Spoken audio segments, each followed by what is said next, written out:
Astaghfirullah Rabbal baraya. Astaghfirullah minal khataya. Rabbi zidani ilman nafi'a wa wafiqani amalan salihah. Ya Rasulullah salamun alaik ya rafi'a sya'ni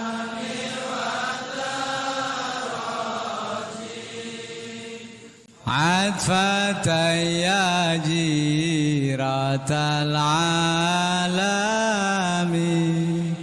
Ya uhailal judi wal karami. Ya uhailal judi wal karami. Ngawiti ingsun nglarasi iran kelawan muji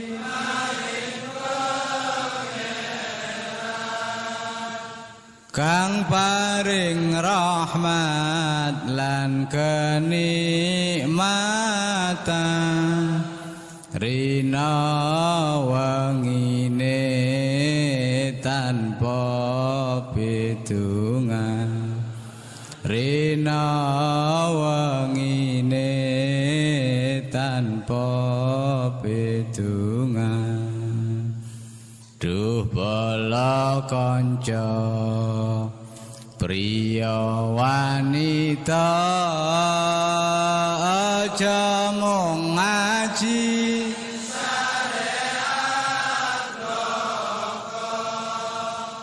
gur pinter ndongeng nulis lan maca tembe mburine bakal sangsara.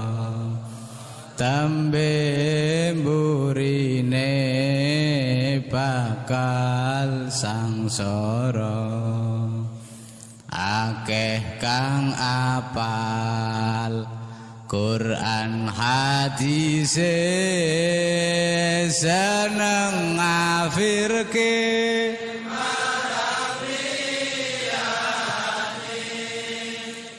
kafire dewe dak digatekke yen isih kotor ati akale.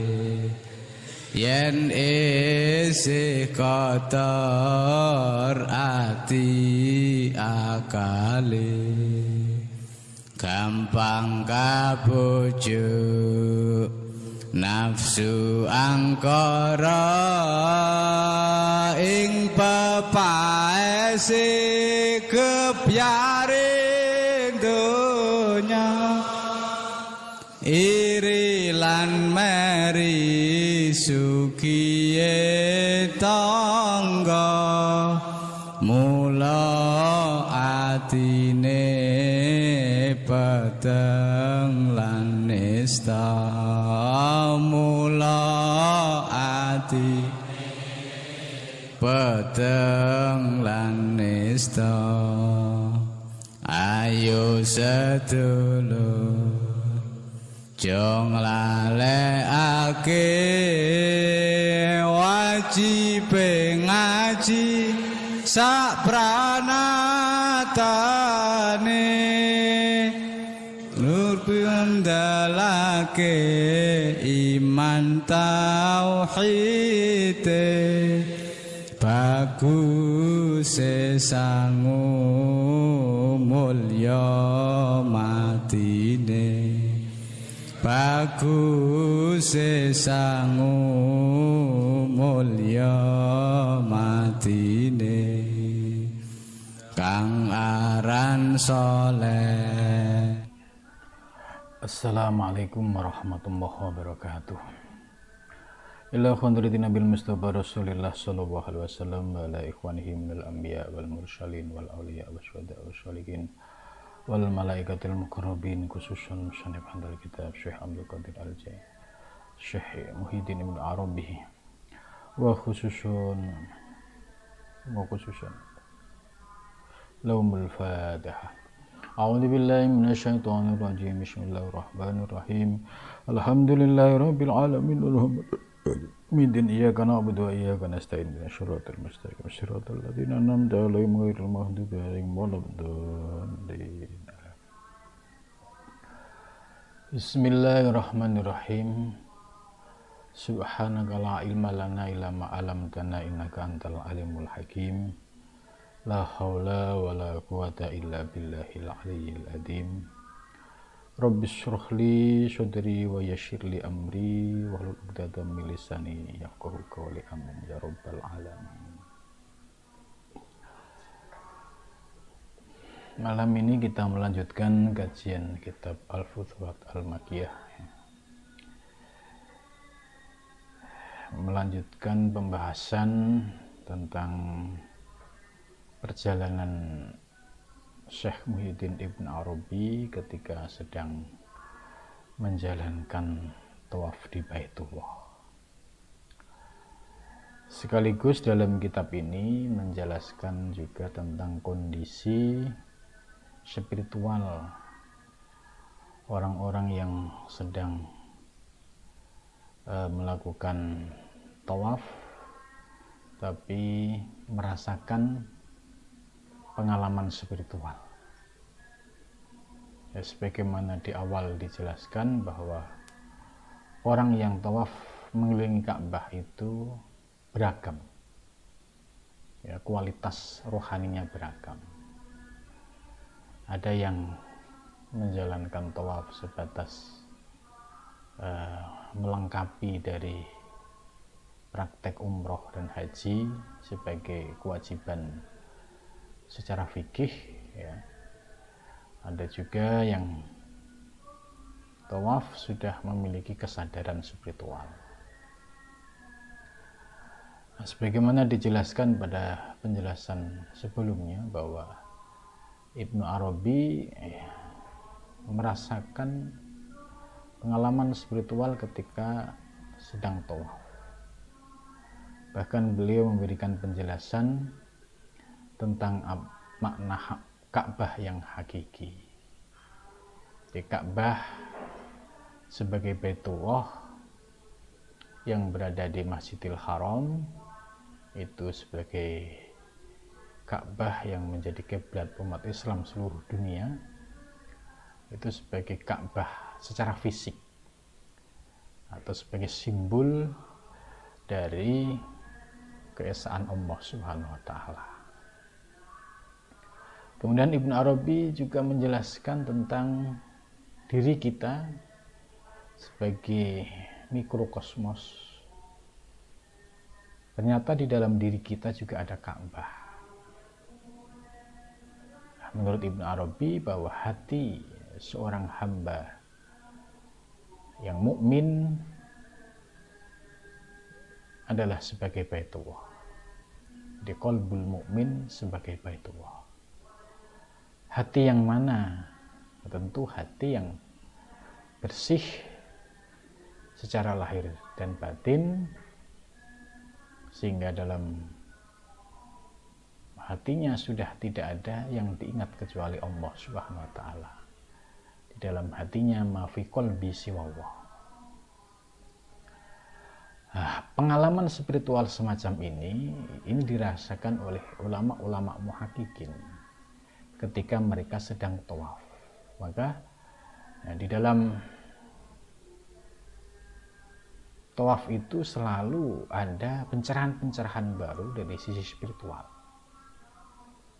Ya, karena itu dalam penjelasan selanjutnya Syekh Ibnu Arabi menjelaskan wa illa fakun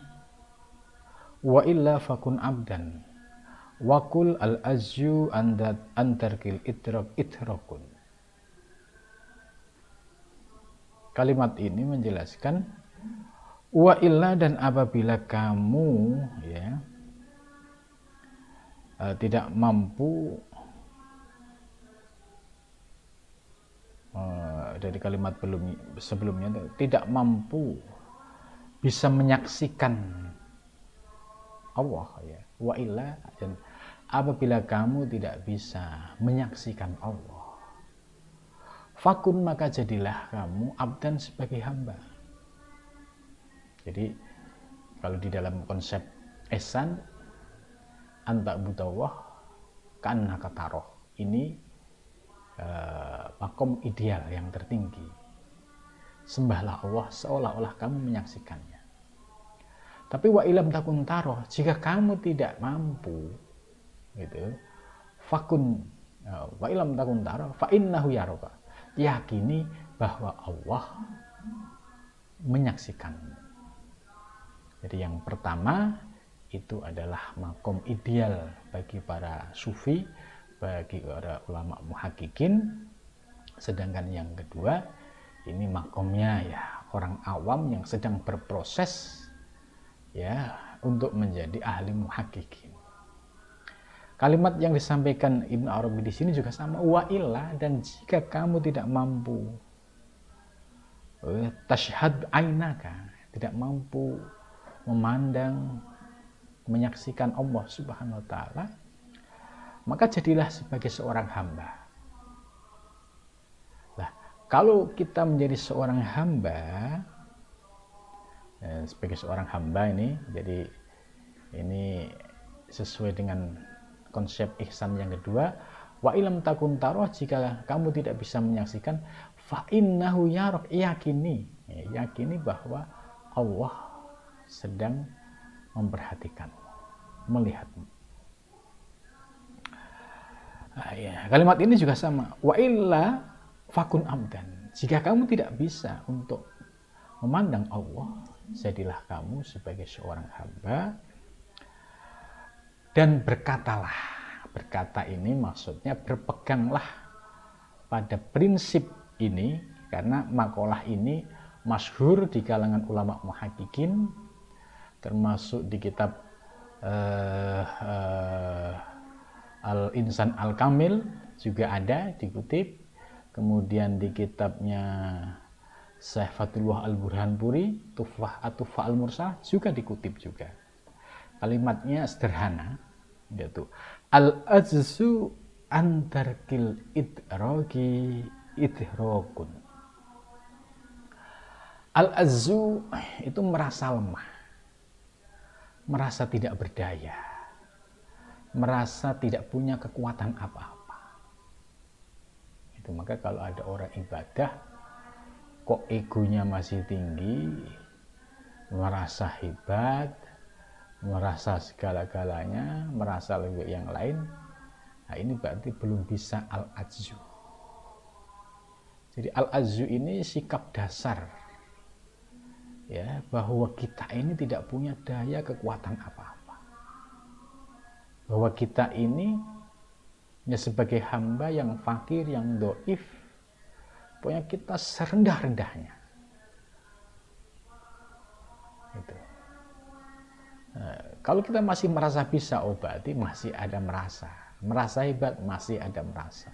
Padahal itu hanya ya fata morgana, itu hanya ya, khayalan saja, sesungguhnya tidak. Gitu. Maka kita diberikan nasihat oleh Syekh Ibnu Arabi bahwa prinsip kita itu harus al-ajzu, yaitu sebagai hamba yang tidak punya daya kekuatan apapun, ilmu pun tidak punya, kekuatan pun tidak punya, bahkan apapun kita nggak punya. Jadi kalau kita beribadah ya benar-benar la haula wala quwata illa billah, itu baru al-ajzu. Nah, al-ajzu an darkil idrok, tidak mampu dari menemukan sesuatu yang ditemukan ya. Maksudnya ketidakmampuan kita bisa merasakan ibadah yang ideal, ya mencapai kualitas khusyuk. Ini yang idealnya kan kualitas khusyuk ini. Jadi kalau kita merasa tidak mampu untuk bisa meraih kualitas ibadah yang khusyuk, maka sesungguhnya itulah rasa spiritual yang kamu rasakan. Jadi ketika sudah muncul kesadaran di dalam diri kita, ketika ibadah itu benar-benar tidak memiliki kemampuan apa-apa sama sekali, itu sesungguhnya sesuatu gitu. Jadi al-azzu an darkil idrakun. Tapi kesadaran ini kesadaran yang didasari dari akarnya. Kesadaran yang memang benar-benar tidak memiliki daya dan kekuatan apa-apa, bukan sebatas di lesan. Di lesan tidak merasa punya apa-apa, tapi dalam pikiran masih merasa apa-apa. Nah, ini harus tuntas, harus menyeluruh gitu. Maka kalau kita sudah bisa merasakan itu, itulah ya kita menemukan sebuah mutiara itu. Berbeda mafhum mukhalafah dari makalah ini. Kalau kita dalam menuju Allah masih mengandalkan keakuan, masih merasa dirinya hebat, masih merasa dirinya segala-galanya, ya, ini tidak akan pernah mendapatkan apa-apa. Nah, ini kunci dari Syekh Ibnu Arabi. Selama kita belum bisa meruntuhkan keakuan, keegoan di dalam diri kita ketika ibadah, maka saat itu juga kita tidak akan sampai bisa merasakan kenikmatan ibadah. Karena terhijab oleh keakuan tadi. Tapi sebaliknya jika kita ya menghadap Allah, bersimpuh di hadapan Allah dengan merasa sebagai hamba yang hina, yang fakir, yang tidak punya daya kekuatan apa-apa, sehingga dalam ibadah kita itu bisa menikmati, bisa meresapi, itulah yang sesungguhnya anugerah. Idrokun, wa idrokun, itu adalah sesungguhnya anugerah itu. Nah, ini solusi yang disampaikan oleh Ibnu Arabi bagi orang-orang yang berjalan menuju Allah. Jadi itu tantangannya, itu penghalangnya. Dan tadi sudah saya sampaikan, makalah ini sederhana, cuma memiliki kedalaman makna, dan hampir semua para sufi itu mengutip makalah ini. Termasuk sufi-sufi Nusantara ya, seperti Syekh Nafis Al-Banjari, kemudian Syekh Yusuf Al-Makassari, kemudian Syekh Abdul Somad Al-Palembani. Ini makalah ini dikutip oleh para ulama-ulama muhaqqiqin. Karena ini prinsip. Kalau tidak memahami makalah ini dan tidak bisa mengamalkan ini, nah itu sulit untuk bisa menembus, bisa merasakan yaitu kenikmatan spiritual itu. Kemudian selanjutnya ini yang ingin saya bahas pembahasannya, yaitu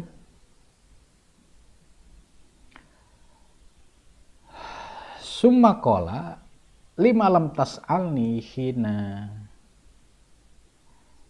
umirtu bi ikhrajika gitu. Summa qala, kemudian berkata siapa mu'alif, lima lam tas'alni, kenapa kamu tidak bertanya kepadaku, hina umirta, ketika kamu diperintah, bi ikhrajika, dengan keluar dari dirimu, waradduka, dan penolakanmu, ala mi'rajika, atas mi'rajmu, wa a'rafaka, dan telah memberitahumu, sahibu hujatin, orang yang memiliki hujjah wa lisanin dan lisan. Ma asyra'a ma nasyita ayyuhal insan. Ini maksudnya begini. Lima lam tas'alni hina umirta bi ikhrajika. Kenapa Anda tidak mau bertanya ketika Anda disuruh untuk keluar dari dalam diri? Kok keluar dari dalam diri, apa ini maksudnya? Itu istilahnya kharaj ta'angka. Ya, ini Ibnu Arabi menggunakan hina umirta bi ikhrajika. Ketika kamu disuruh keluar dari dirimu, kok kamu nggak mau takut, nggak mau tanya? Maksudnya apa di sini? Nah, ternyata yang dimaksud keluar dari dirimu adalah keluar dari sifat-sifat basyariah yang tadi sifatnya masih didominasi sifat ananiyah, keakuan, ya, yang masih didominasi sifat ego, yang masih didominasi oleh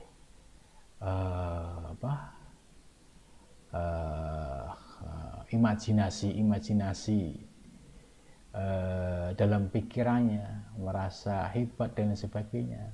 Nah, ini harus keluar kamu dari zona itu. Nah, kalau dalam pengertian lebih lanjut, keluar dirimu dari dirimu, ya kamu keluar dari jebakan hawa nafsu. Kamu keluar dari kendali hawa nafsu. Harus kita bisa keluar dari itu.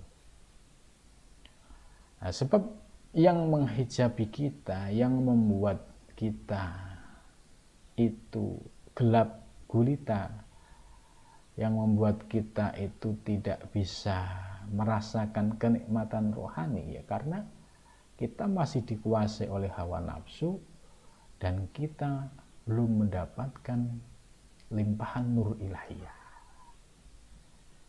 Sehingga yang kita rasakan ya kayak maju tidak bisa, mundur tidak bisa.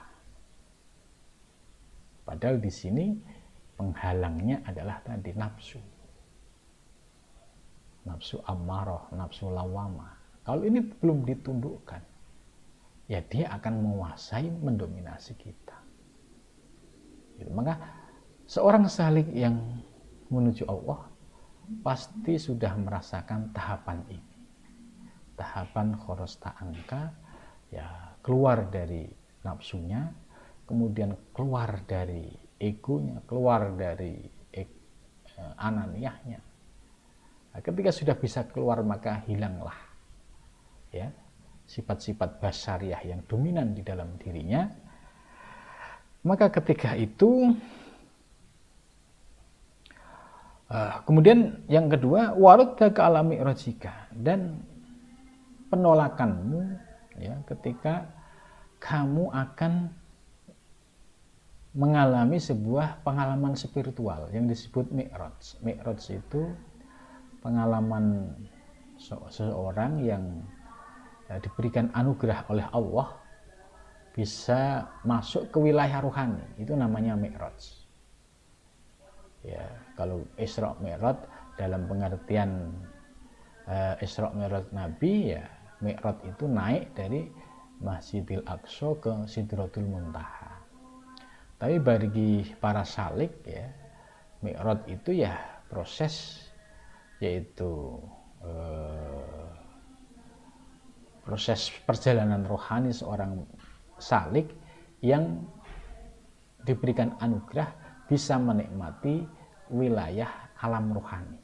Jadi bisa menikmati wilayah alam rohani. Karena faktanya alam itu ada dan nyata. Nah, karena masih digendol dengan hawa nafsu, maka ditarik. Ibarat orang mau naik ke atas itu, hawa nafsunya masih dominan, tarik menjadi turun lagi. Ini yang disebut waradda ka ala mi'rajika. Dan penolakanmu yaitu ketika kamu akan mi'raj menuju Allah Subhanahu wa taala. Dan juga kamu sudah diberikan pengetahuan, diberikan ilmu, diberikan penjelasan oleh sahibu hujjah, orang yang memiliki keilmuan yang berpegang pada nas Quran dan hadis. Jadi sahibu hujjah itu pendapatnya selalu didasarkan pada nas Quran dan hadis. Ya, contoh misalkan perjalanan menuju Allah yaitu nyata. Ya. Apakah ada bukti ayat-ayat Al-Quran? Ya banyak. Bahkan perjalanan Isra Mi'raj Nabi ini didokumentasikan dalam Al-Quran. Nah, para salik, orang-orang yang menuju Allah itu adalah orang-orang yang mencoba untuk membersihkan kotoran-kotoran batiniahnya supaya dia bisa merasakan proses mi'raj dalam tanda kutip, yaitu bisa merasakan pengalaman rohani. Ini sudah disampaikan oleh sahibu hujjah. Sahibu hujjah itu yang orang yang ya, ilmunya komplit lah, mau tanya apa saja dia bisa jawab dan bisa memiliki rujukan. Ya, bukan orang yang sebatas bisa ngomong atau orang yang sebatas bisa berargumentasi tapi tidak memiliki referensi. Jadi sahibu hujjah ini komplit. Orang yang memiliki dasar argumentasi Quran, hadis maupun ya pengalaman yang bersifat empiris. Gitu. Walisanin dan lesan. Jadi orang yang memiliki hujjah dan lesan, artinya ya para guru, para kiai yang selalu menyampaikan ajaran-ajaran tasawuf. Wah, ini termasuk bagian dari sahibu hujjatin walisanin. Jadi artinya dia sudah mendengar, sudah diberikan penjelasan, sudah dikasih tahu tentang proses perjalanan menuju Allah itu ya harus tazkiyatun nufus, menyucikan jiwa. Baru nanti merasakan tasfiyatul qulub, merasakan kebeningan hati. Itu. Nah, di level jiwa, di level nafsu belum tuntas. Ya bagaimana mungkin ya bisa mi'raj? Ya ibarat burung dalam sangkar, bagaimana burung bisa keluar wong dia masih di dalam sangkar itu. Nah, sangkar inilah simbol dari hawa nafsu yang ada di dalam diri kita. Itu. Jadi apa sih yang membuat kamu gampang lalai ayyuhal insan itu? Ma asru amanasita ayyuhal insan gitu. Ini pertanyaan dari ini. Apa yang membuat kamu cepat lupa wahai manusia? Fakultu, maka aku menjawab, baharoni azimu musyahad azimu musyahadati dzatika wa syaqata fiyati liqabdika yaminal bai'ati fitajalliyatika wa bakaitu uradditu nadro malladhi tar'a fil ghaibi minal khabar falo iltafat fi dzalikal waqti ilayya la alimtu anna minni ata alayya walakinil hadroh tu'ti alla yasyada siwaha wa alla yang duru ila mahya ghairi mahyaha faqala sadaqta ya Muhammad fa asbata fil maqamil awhad wa iyyaka wal adad fa inna fihi halakul abad summa tafaqtu mukhattabatin wa ahbarin adkuruha fi babil haji wa makah ma'a jumlati asyror. Nah, ini lanjutan dari penjelasan tadi. Menurut Ibnu Arabi ya, bahwa orang yang mendapatkan anugerah adimu musyahadati dzatika, orang yang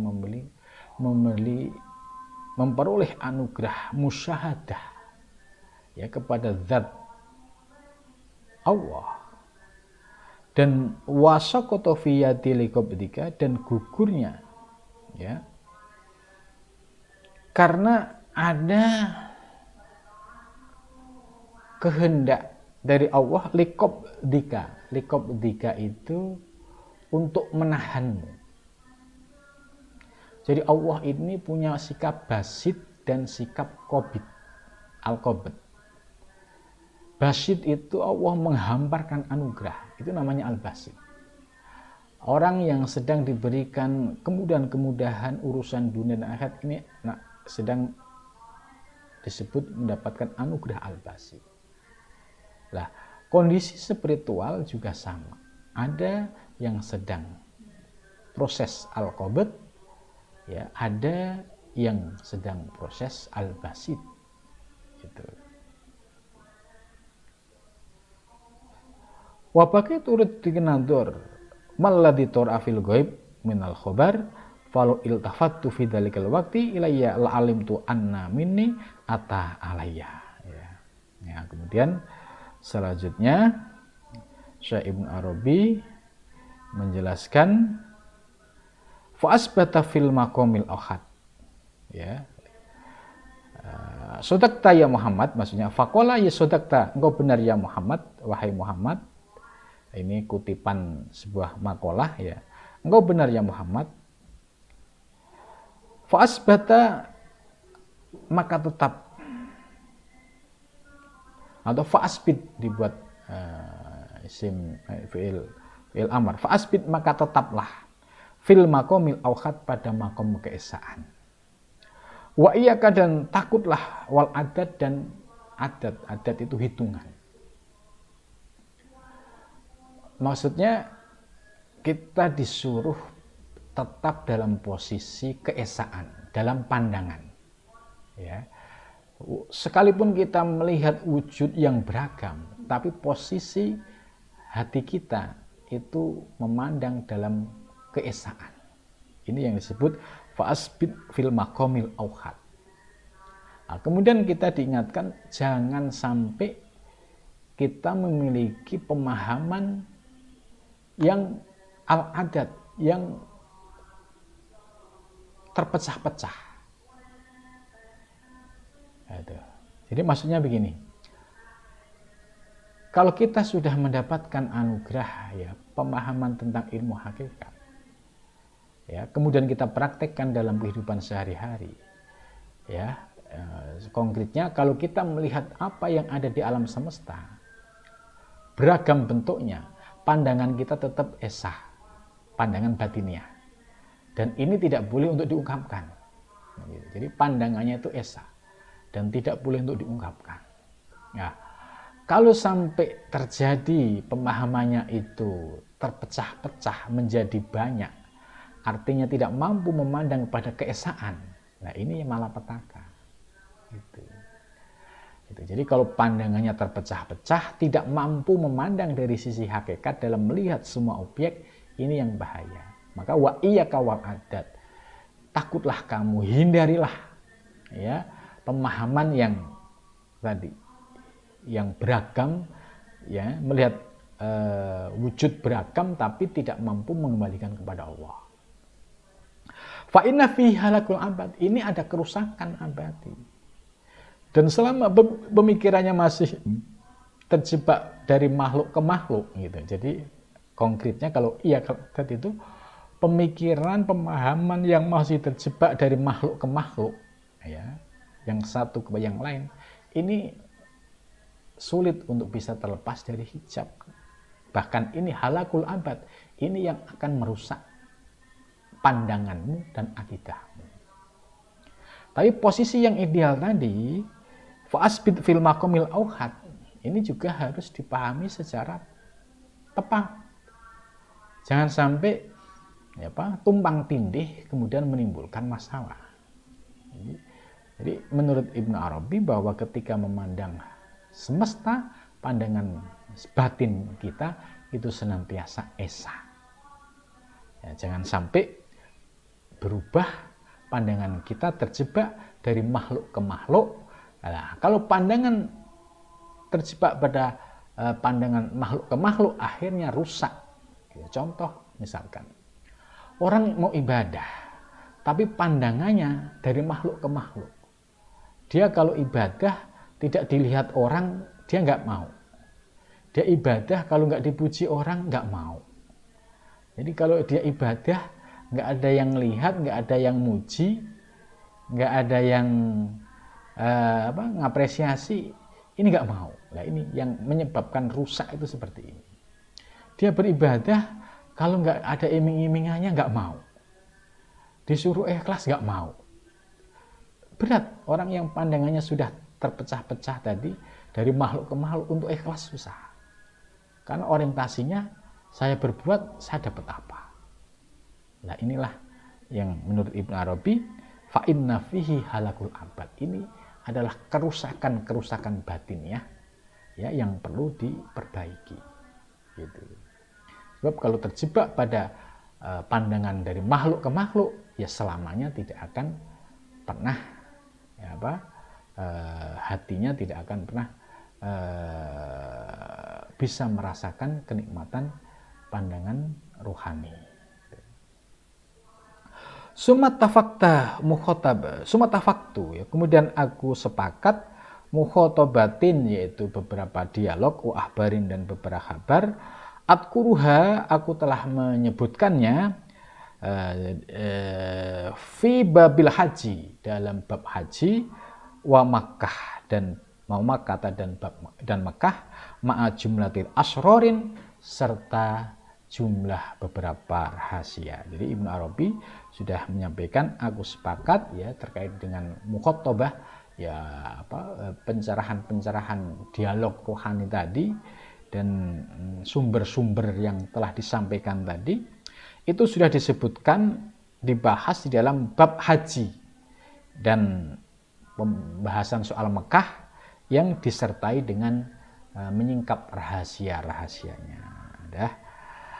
Waslun, cukup sampai di sini dulu. Mudah-mudahan dari penjelasan malam ini bisa membawa manfaat. Wa'ul muwaffiq ila thoriq. Assalamualaikum warahmatullahi wabarakatuh. Astaghfirullah Rabbal baraya. Astaghfirullah minal khataya. Rabbi zidani ilman nafi'a wa wafiqani amalan salihah. Ya Rasulullah, salamun alaik ya rafi'a sya'ni wa daraji.